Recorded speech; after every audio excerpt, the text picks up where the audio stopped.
Suck some titties. That's my new intro.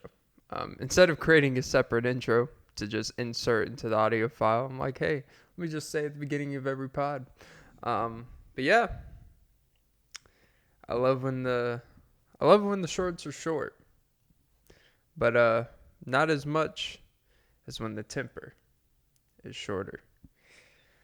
Jesus, Clint. Welcome to episode 164 of the Often Beat Podcast. I'm your host, Clint Nelson, and my name is Clint Nelson. Always got to repeat, because apparently we got repeat offenders out here.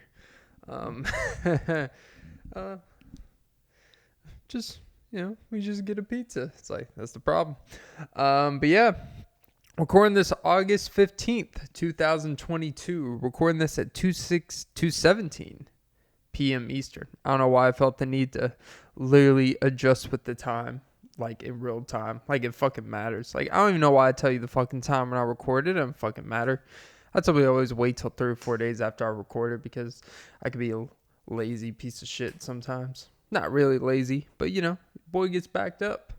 Because, some keys getting backed up on me.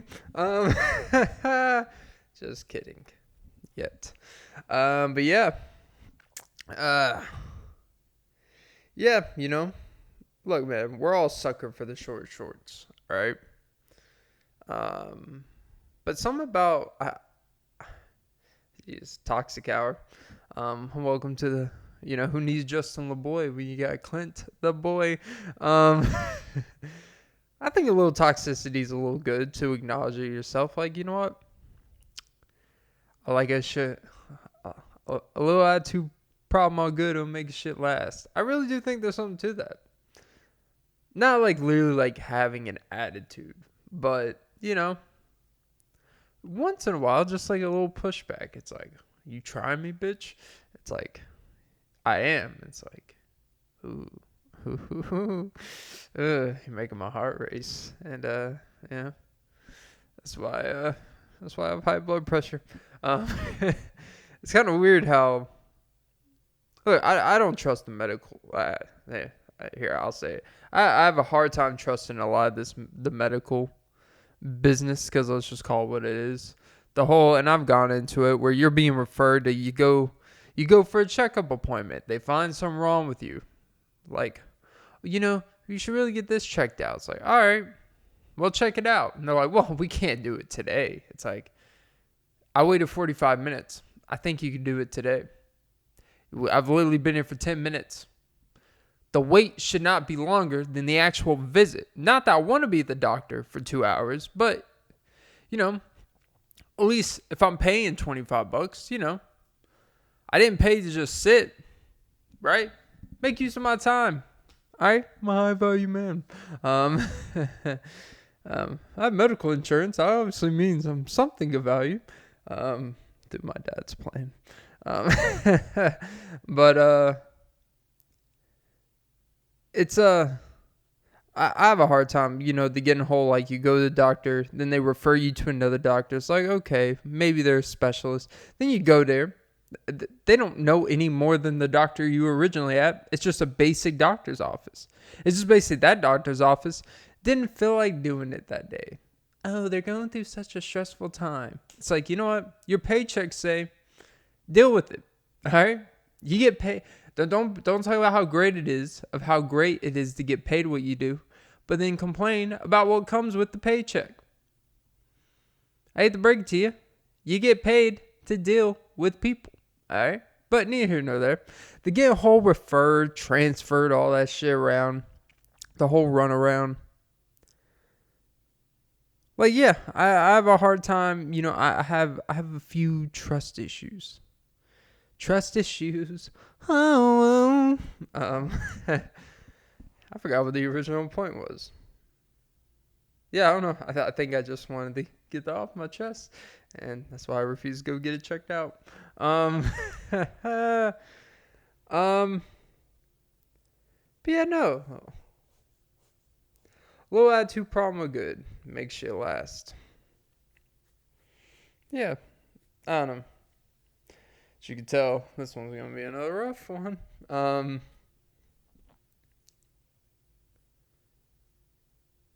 I'll tell you what I will say is that I actually think I dislike old people. Like genuinely dislike old people. And the thing is, I don't even have to put an age on it. Because I think you know when I'm going to describe an old person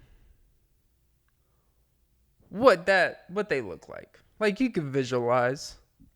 Like when you think of a child predator, you have a visualization of what that looks like. It's basically like 80% of what Chris Hansen to Catch a Predator. Like most of them kind of look the same. Just being honest about it. I hate the way all old people, one, they all drive two ways. No in between. No old person drives normal. They either are insanely impatient fucks who never use any traffic signals, no turn signals.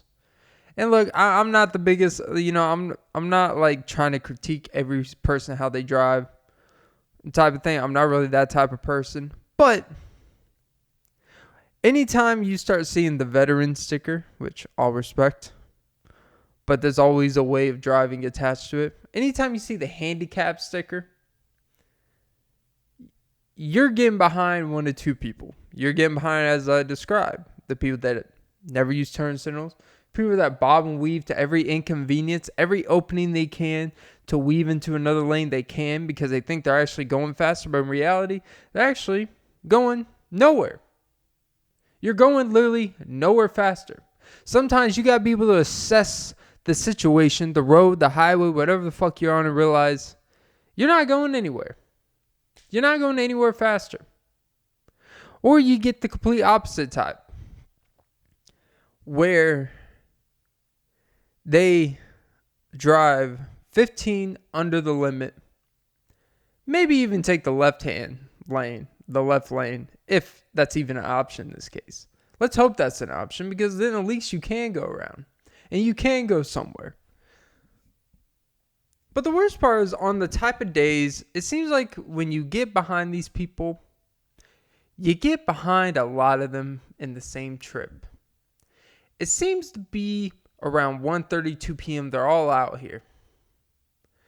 Depending on where you live, but they're just all out here. They all drive around the same time of day. And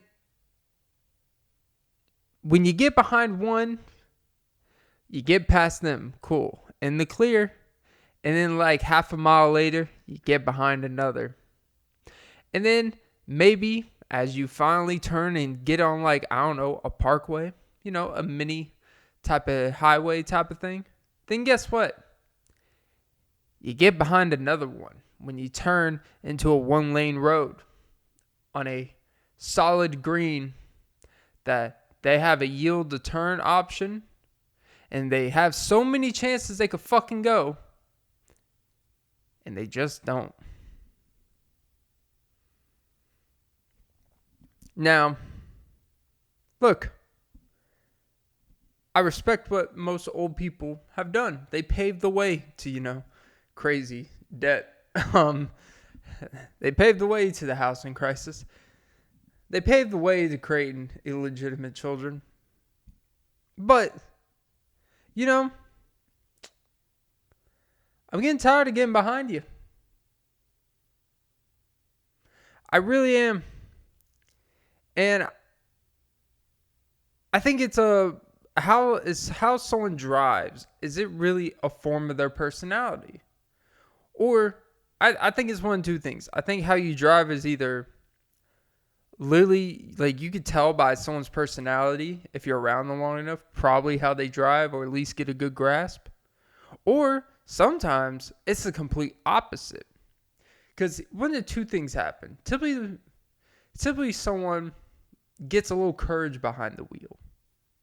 Yeah, especially after a few Smirnoff Ice and margarita at Taco Mac.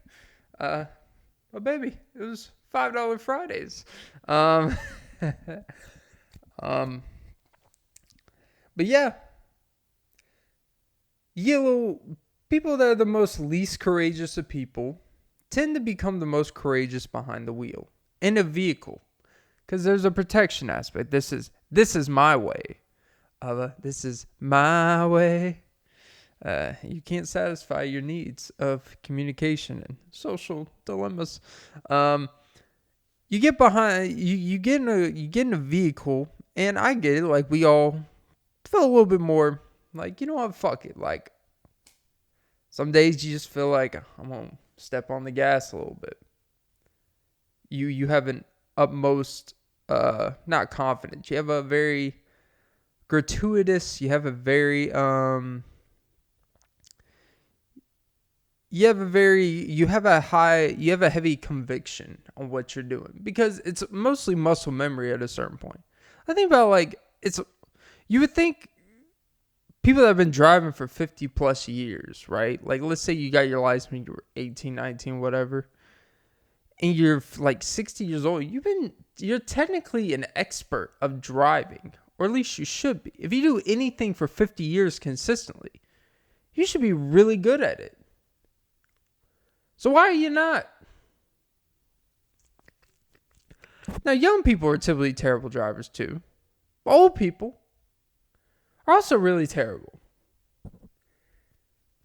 There's middle-aged people that suck at it. And you've been driving 20, 30 years, let's just say. It just seems like there's this constant thing that doesn't... Driving is the one thing that doesn't make sense. It's the thing that doesn't make sense because we do it so much, specifically in America. Like, people drive for so many years, but yet a good portion of people are really bad at it, like insanely bad. The lack of like, if you do something for that long, there should never be accidents between people who, have that type of experience. Now, people make mistakes. I get it. But there's mistakes, and then there's, like, just inconsiderate judgment. And I think, honestly, people with handicap stickers shouldn't drive. There, I said it. I've never gotten behind a person with a handicap sticker, and I felt comfortable. You ever get behind someone and you just actually start feeling uncomfortable because of how they drive for whatever reason? They brake a lot, let's just say. They don't use turn signals. They don't do this. They don't. And you just start to feel intensely uncomfortable. Even when, especially if someone's behind you and they start tailgating or they're like kind of swerving, whatever, like, you start getting really uncomfortable. And I'm starting to get uncomfortable with something that I feel it should be the one thing that most people are adequate at. Not asking anyone to be experts, but just be adequate. There's too much unwarranted courage behind the wheel. And I get it. Like, it's an easy place for people to feel comfortable. It's an easy place for people to feel in control of something. And I think that's really, honestly, if you want to really get into it, like if you want to get deep into it, I really think it's like the one time in most people's life where they get behind the wheel, like the biggest douchebag of drivers, the biggest feeling like they got somewhere to be than no one else. It's simply people that don't feel like they have control of their life, and it's like a one area where they feel like they can demean and kind of control other people. Not control other people, because you can't really control us, but everyone gets road rage. Everyone curses at someone. Like, if someone cuts you off in the grocery store with their grocery cart, you're not going to be like, you fucking are. But in your car, you just might. You dirty cunt. There's a thing with the windows up. Hey, man. With the windows up, man, it's almost like you can't even be, like, charged for it. It's almost like it's a free pass. It's almost like you're in the Vatican. Like, you live, because like I said before, apparently if you live in the Vatican, law doesn't apply to you. Like pedophilia. So I guess if you commit pedophilia in your car, it doesn't apply to you. Seems like stuff that happens in your car, it's like, hey, The windows were up, Um, he said he would kill me. It's like, but yeah, but road rage. Um, but yeah,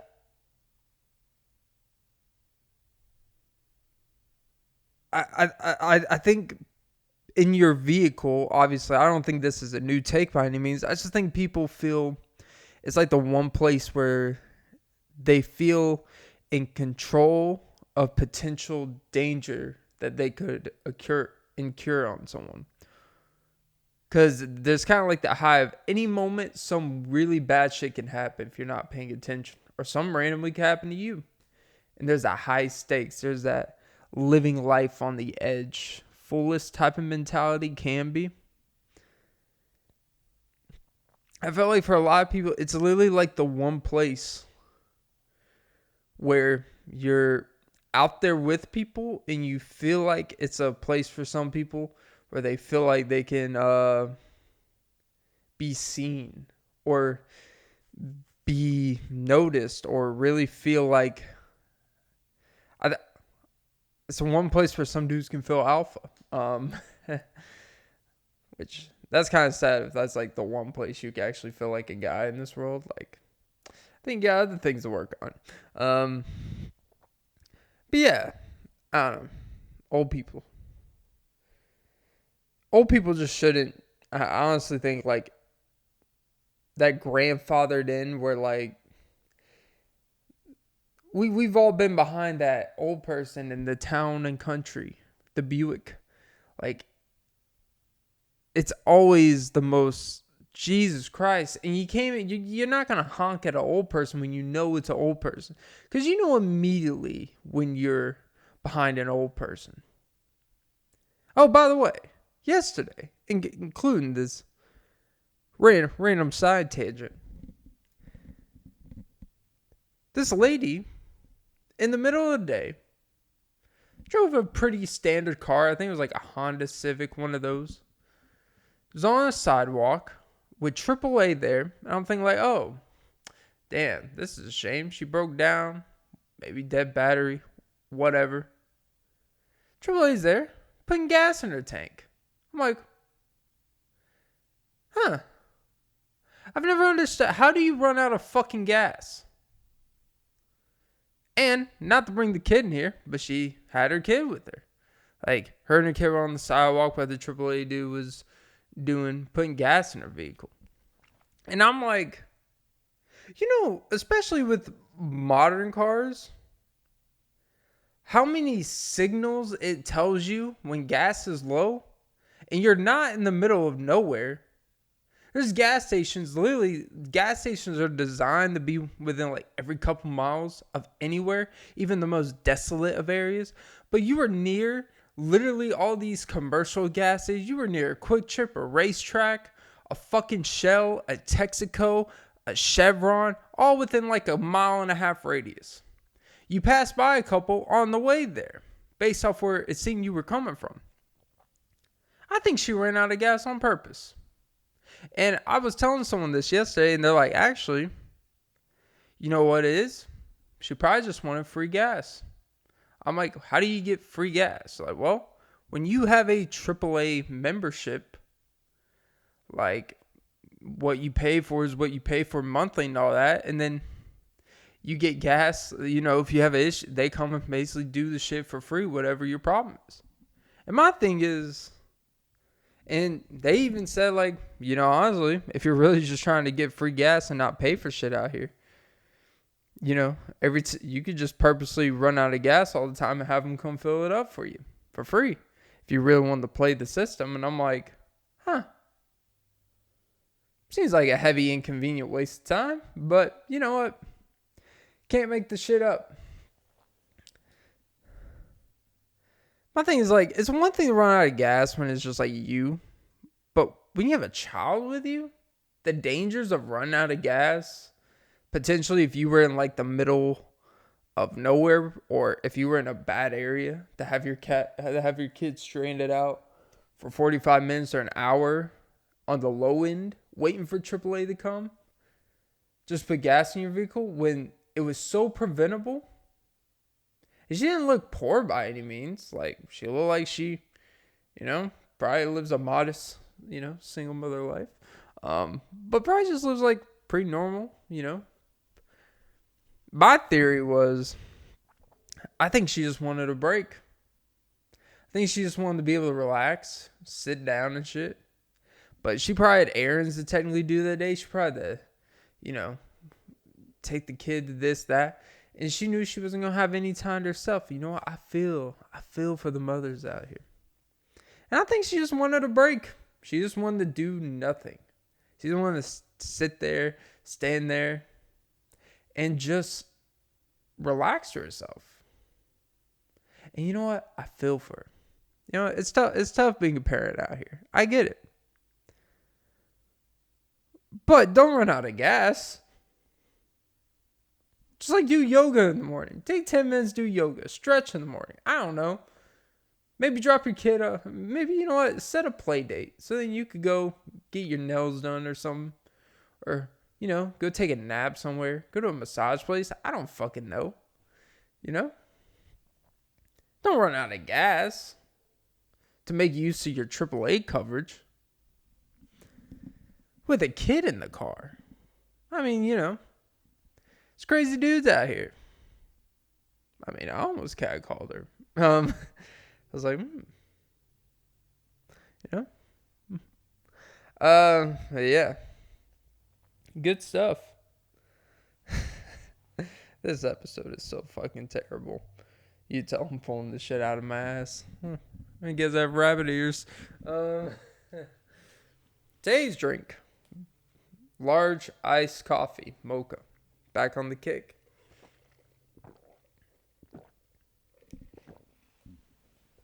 Have you ever, not to get too personal in my life, but I will say, like, I think it's very,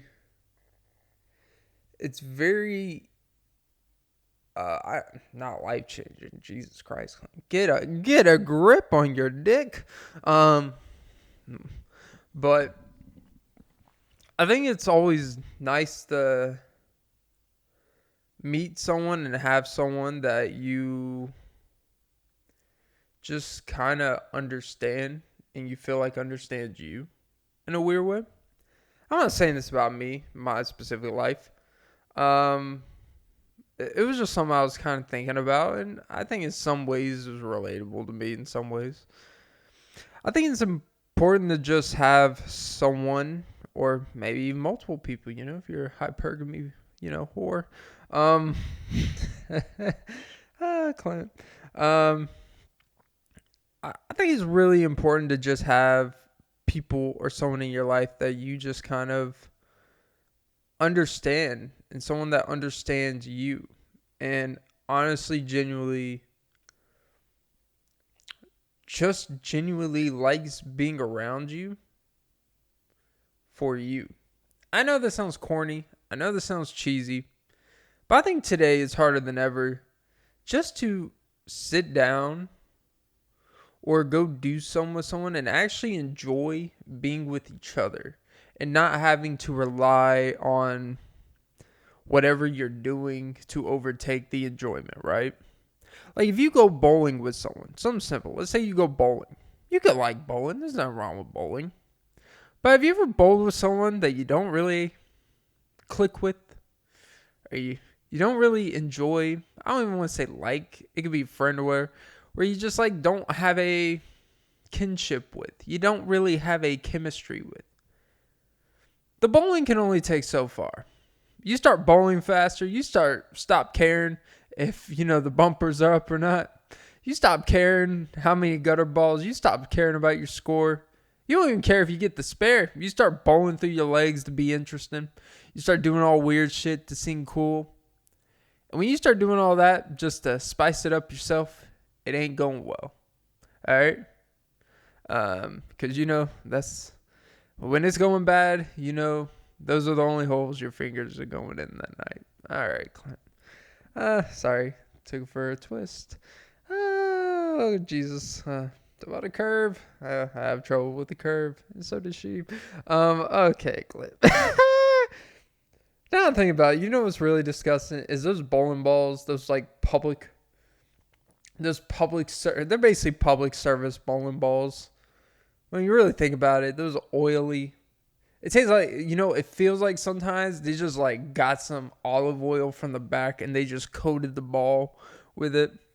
Think about how, like, especially nowadays, people got so many weird kinks.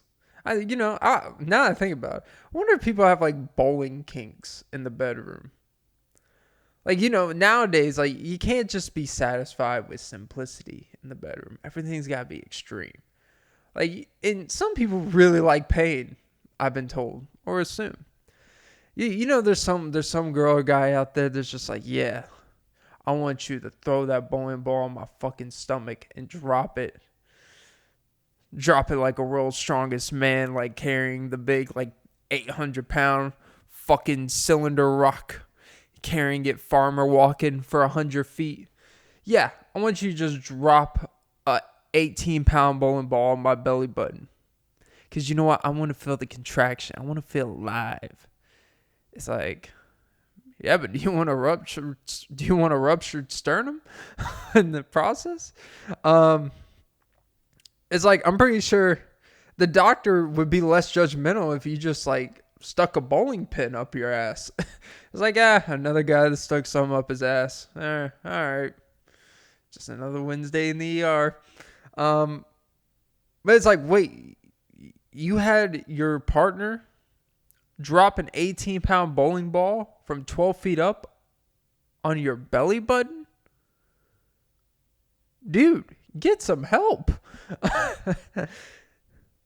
And then, like, all the kinks, like, like, especially the custom-made bowling balls, they probably have enlarged holes. It's like, oh, no, I just have a big thumb. It's like, do you? Your sex doll wasn't enough for you? It's like, that's why this thing's really oily. Okay. But anyways, I don't know how I went down that rabbit hole. I'll spare you the details because this whole pod is just a gutter ball. Jesus. Cosmic bowling, huh? That's why the overnight bowling, they have it in the dark. It's like, who bowls for 6 hours? Like, your fingers, they have like the overnight bowling thing where it's like, all nighter bowl. It's like your fingers hurt after like 2.5 hours. After a while, you're just like, I'll tell you what it does. When you have the overnight bowling thing for 6 hours, it builds character. It really does. It builds so much. It's like, it teaches you to push through things unnecessarily. I think, honestly, bowling prepared me for working at the gym. Prepares you to work past things when it doesn't make sense. It's like, I don't even know if I'm enjoying it anymore. I already paid to do this. I pay for a membership. Might as well fucking do it while I'm here. It's like, I'm already here. It's like, I'm already here. What are you going to do? Eat fucking slack ass pizza? What are you going to do? Just drink fucking pitchers of Coke? It's like, you got to burn it off. Bowling, you probably burn a good amount of calories off, by the way. You probably burn a lot more when it drops in your stomach because you're probably not going to be hungry for a while. But but seriously. Shit, what was I talking about? Yeah, no, when you're, you can't rely on the activity of being with someone to actually make the experience enjoyable. That's kind of like just my experience in general with things. And I think it's like they said, you should want to be with a person that you can do nothing with and enjoy their presence than someone where you always got to feel like you got to do something crazy all the time. Or you got to not even spend money, but where you got to do things that just, go over the top to make someone convinced to be around you. And you'd be surprised how many people have to, even guys, like, you'd be surprised like how many girls would not hang out with them if they didn't pay for a date. Not literally pay, but like literally like, oh, well, if you're not taking, I don't want to be around. Like, I don't really have a incentive to be around you. There's got to be incentive. And I think it's a balance. Like, you got to be able to put some of your, some of your bread, some of your capital on the line. You got to be able to invest a little bit. Not crazy. You progress you start small, and then maybe after a while you take on this and expand to that. But not every time do you got to go even out to eat or do something. I think that's where a lot of people get this stuff wrong. Like, if someone genuinely enjoys being around you, you don't really, have to really question it, for one. And you don't really feel a pressure. I think that's the thing. Like, too many people feel pressure with this stuff. This stuff's really not that hard. I think it's only hard when you're with someone, or not even with, but when you are trying to do stuff with someone that doesn't really genuinely is into you. It's like the old saying, if they're playing hard to get, it's because they're hard to get. And hard to forget. This stuff's really not that hard. And I think that's the main message I guess I want to send with that. Is that genuineness will always overtake honesty. No, what does that mean, huh? It's like, honesty does not equal genuineness. It's not the same thing. Technically, you could be honest about something, but you're still kind of a douchebag, or you're still a cunt. Like, you're still an asswipe. Like, technically, honesty can be, yeah, I fucked your sister. It's like, man, what an honest guy. It's like, genuine would have been like, hey, like months before, it was like, hey, I'm going to be honest, I have genuine intentions for your sister. And having proper intentions that are mean well. Honesty is just like, after you do some fuck shit, you just ask for forgiveness. Like, hey, I did do this. It's like, oh, honesty. And I think the main thing, the number one trait, if that stuff's important to you, is genuineness. Genuineness doesn't always mean it's warm-hearted, per se. But it does mean that someone is genuine enough to what you care, think about something, that they respect you enough to at least be clear with intentions, or to just be an honest version of themselves. Honesty to me is more of words. Genuineness is more about actions, per se. I can be honest with a bunch of shit I say. Someone can ask me a question and ask my honest opinion on things, and I can give it to them. And yeah, I'm being honest. But I don't think honesty is really the most important. I think in some ways, don't take it literal, but when I say this, but I think honesty is kind of overrated when it comes to actually being a very positive quality trait. I just want honesty. It's like, you sure you do? I don't think you really want honesty. Because you know what? I don't have to tell you everything for me to be genuinely a decent, honest person to you. Not everything needs to be said. I don't have to over-explain myself to things. But if I carry myself a certain way, in a genuine way, and I treat you, let's just say in simplest form, like if I treat you well and I treat you a certain way, I am being honest with my genuineness and how I treat someone. That's genuineness. Honesty is just like, hey, it's like, I've never punched a girl in the face, Genuineness is more like, yeah, like I'm not comfortable punching a girl in the face. I honestly don't know. I genuinely don't know how I could get to a point where I punch a woman in the face. I know that's an extreme example, but the honesty doesn't mean I won't punch a woman in the face. The honesty dude is just like, hey, you know, I haven't yet. Leave a little hanging. Uh,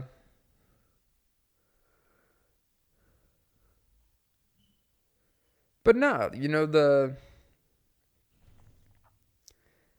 the genuine guy, he's not gonna punch a woman in the face. Wow, this took a turn. Um, by the way, I've never punched a woman in the face. That's being honest. I'm so fucked up. I can only joke about this shit because I'm at no threat to punch a woman in the face. Because it's not, I believe stuff like that is kind of in you or it's not. Like, I don't think people understand the process it takes to, as a guy, for you to actually go there. I understand that you could know better and still do what you know is not better. But,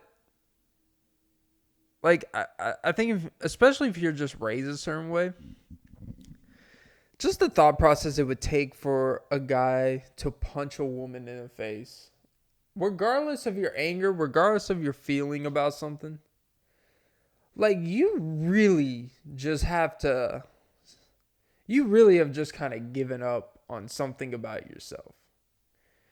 That one, you would be willing to throw your whole life away for a woman. And don't take that the wrong way, but I think it's healthy advice to just be like, hey, never throw your whole life away for anyone, guy or girl. But I'm just speaking from a guy's perspective, like to let a woman dictate how you live, how you operate, what you think, and have no ability to think for yourself and actually live a life that, chances are, if you're living a decent life, the thing that attracted them to you was a life you were living. And I think that's the thing that the thing that attracted you to someone, you start adjusting to what you think someone wants, and that's why they typically become unattracted to you. One, because you're thinking too much about being attractive, ironically. When it's like, if you just kind of keep being yourself and being the thing, if you were genuine when you started out, then you don't really have to change anything. The problem is people play this impressionable game too much, and it puts a lot of stress on them. Then over time, like when someone loses that feeling for them and they're like, whoa, I did everything. It's like, you did everything right when you thought that's what they wanted from you, quote unquote. It's like, there's not, and the thing is, I think the unattractiveness comes when, I think when someone starts to become unattracted to you is when they start feeling like what you're doing isn't really genuine towards their actual affection or love. And this kind of goes both ways, to be honest. I think that's why if you're gonna be nice, you're just nice because that's just who you are. I think honestly a lot of dudes, and I was even talking to the person about this in their experience, like a lot of dudes feel this entitlement that being nice and paying for a dinner entitles them to stuff. So it comes off as you're literally only doing this to get something in return. Now, and then people like to use the return on investment, like, well, if you put something into something, you should expect something back. Is like, yeah, when you're talking about assets and financial shit or your time into something, sure. You need to have a litmus test like, hey, it's been 9 dates. Not even a touch on the thigh. It's like, yeah, at that point, she may not be that into you. He may not be that into you. That may be true. But maybe it's because just because you pay for shit or do something, that doesn't make someone instantly attracted to you. You know? You had no build-up skills. You know? You had no foreplay. Literally and figuratively. It just kind of, I guess it's just kind of annoying to hear people bitch all the time. Like, the most unattractive trait to me is just people that bitch and complain. It's really that simple. It's like, well, you're not in their shoes, so you know what? You have no right to say what's wrong for someone to bitch and complain about. It's like, actually, I do. If they're around my age or even relatively my age, and if they're guys specifically, absolutely. If you're a guy, we live essentially in the same world.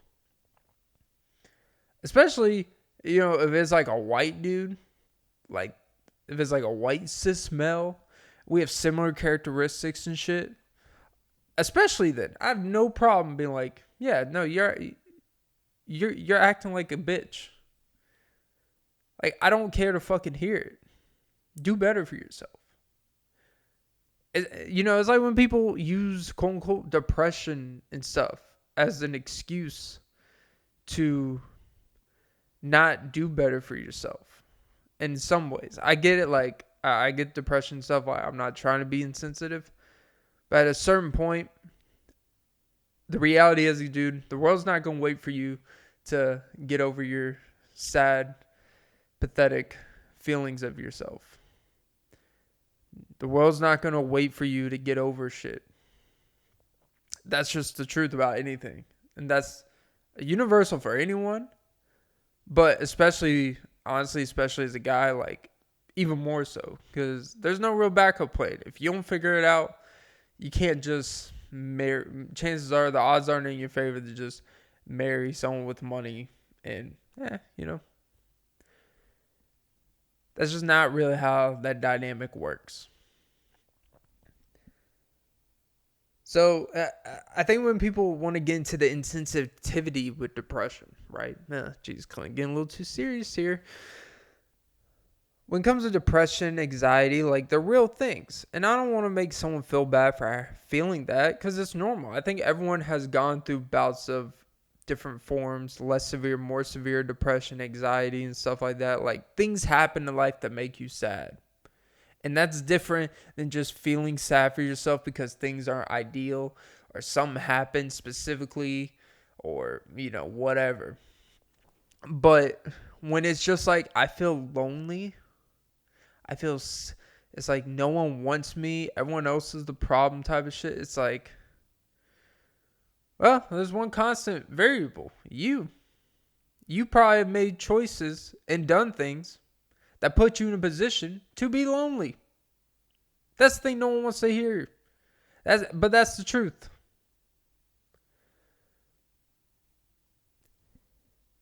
And there's this constant bitching from dudes, right?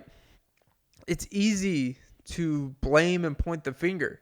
But how are you going to sit here and say you're in control of your life, but then you let other people control how you feel? That shit's wild to me. And these are the same dudes that just repeat terms like, I'm an alpha, I'm this. It's like, obviously you're not. Because you were trying so fucking hard to be perceived a certain way instead of actually just being a fucking way.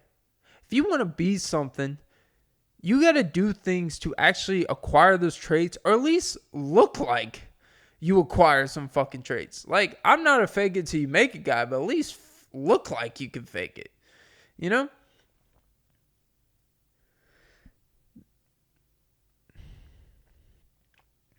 Honestly, guys don't even want to, people don't even want to put the effort in to even appear to look not lazy. People don't even want to put the effort in to appear something they're not. That's how lazy we are. At least I can respect someone that appears to look like they got some shit going on even when they have nothing. But people just want to have nothing going for themselves or have no desire for something. No ambition. I hate that. I don't really like that word ambition. But even have like a hunger for something and it'd be like, why doesn't anyone want to be around me? It's like, because you're not hungry.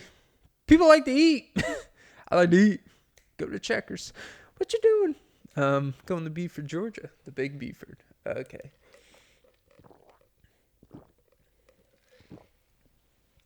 By the way, when I was at the gym, there was a Checkers commercial.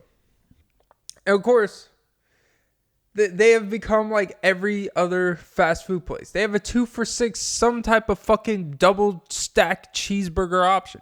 Every fucking fast food place has a 2 for $6 mix and match, mix a fish sandwich, mixed with a burger, chicken sandwich, some hush puppies, whatever the fuck these places are doing now. But yeah, just say that. They're all the fucking same. Anyways. But yeah, typically when I don't have an idea what I'm going to talk about before the pod, it typically gets a little too serious. But I think it's because I've never been one to... I think one of the things I'm proud of myself is I've never blamed other people for my inadequacies at the time, or for my failures, or for my lack of success with something. Like, I just had to fail and learn from it. Trial and I don't like to use people's trial and error, but you learn from your shit and you take accountability for your part. Understand situations where there's things that had nothing to do with you, and you move on from that. This whole overreaction of I'm like, oh, no one wants me because they want a guy like this, they want a girl like this. It's like, yeah. You know what? And find a group of people that echo your chamber, and you can all bitch about whatever the fuck, and maybe you can live happily ever after. I realize it's not always about you. Maybe you're seeking the type of people that you wouldn't want anyways. You should look as a good thing that someone says, I just want you, I don't want you. Because at least you're not deceived. I'm just so tired. Like, I've been watching, I'll be honest, I've been watching a little bit of this guy named Casey Xander on YouTube. And I don't really like watching, like men improvement stuff. Like, I'm not really that type of person. Like, I'm a pretty improved guy. I improved through life experience and reading my own stuff and just my own things. Like, I don't like taking other people's... I listen to things, but I take it more as like an assessment of what's going on, because I don't really feel like I operate the same way as a lot of people or a lot of dudes, like, in terms of I think for myself, and I kind of just operate in my own being. But there's value in stuff that you can take. Like, you get a gauge of what's actually happening out here, since I've only recently started being out here again. It's like, oh, I felt like Eddie Murphy Coming to America. I was like, what's this? It's like I was in a coma for like 9 years and just came back to society a different man, like Captain America. Well, his was more like 190 years. He went from the Civil War to current day. Or actually, it was the other way, because he actually appeared civil. I don't know. You get it. I basically hid until I was ready. Until I was ready to come out of the shell. Oh, Michelle. But I came across a video on this guy's channel, and he's basically talking about the number one thing that women despise in a man. And I typically don't like watching videos, but I was like, you know what? It's like, I feel like I know the answer, because honestly, I feel like it's the same thing that people just despise in each other. And it was exactly right. Men who are whiny, bitchy, and complaining. Like, look, I bitch and complain on this show, but it's different. I mean, like, I bitch and complain about old people slow driving, old people with handicap, like parking in front of stores, or like, short tables at Starbucks. Do you really think I'm like sitting there, can't sleep at night over this shit? You really think I'm like crying? No. It's like, I'm like, actually, it's just more for shits and giggles. But yeah, like, it does, like, it's one of those temporary, like, things like, what the fuck?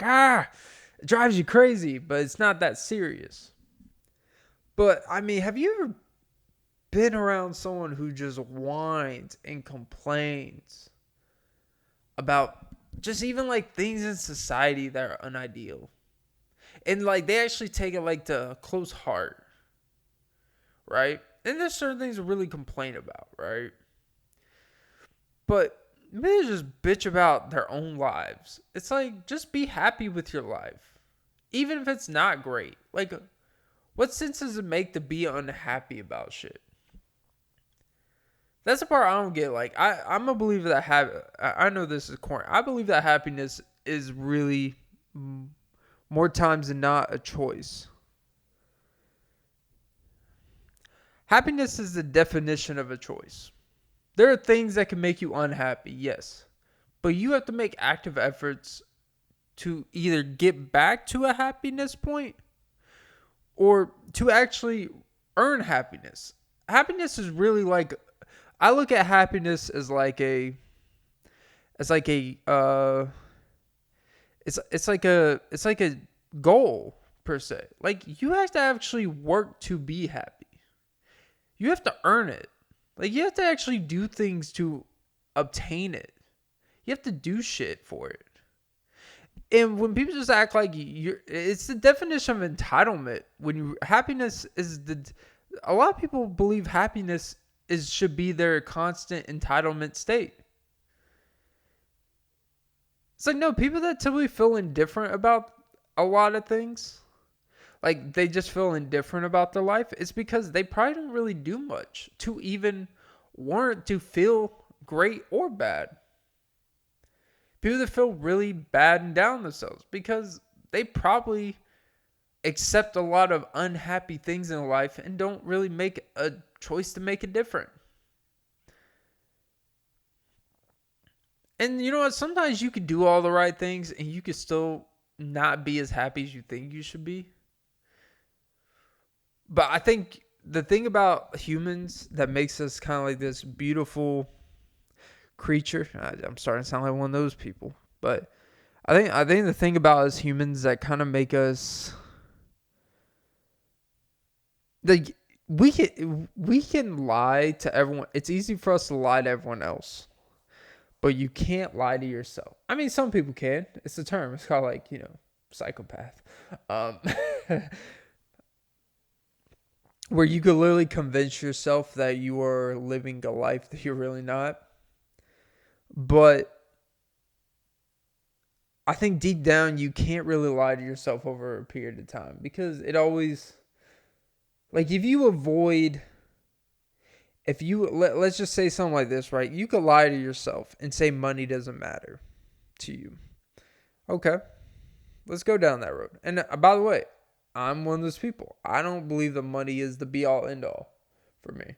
I can have very little money and I can still do everything that I enjoy in a day. And I can be still pretty happy. Would I be happy without a car? Not really. I wouldn't be as happy because it'd be harder to go to the gym. It'd be harder to just feel easier to do shit. But if you don't think I could go work out outside, you don't think I could go to my apartment gym, you don't think I could record this podcast still, you don't think I could just still do my writing and do whatever shit, like, you're crazy. I can still do just about anything I enjoy currently in a day. But it would be harder to do more things. It would cap my potential of what I could potentially achieve in certain areas, realistically.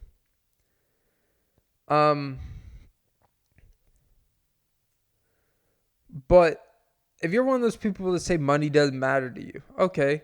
But then, some shit happens, unexpected bills, hospital bill, this and that, and then you're down to $80 in your account.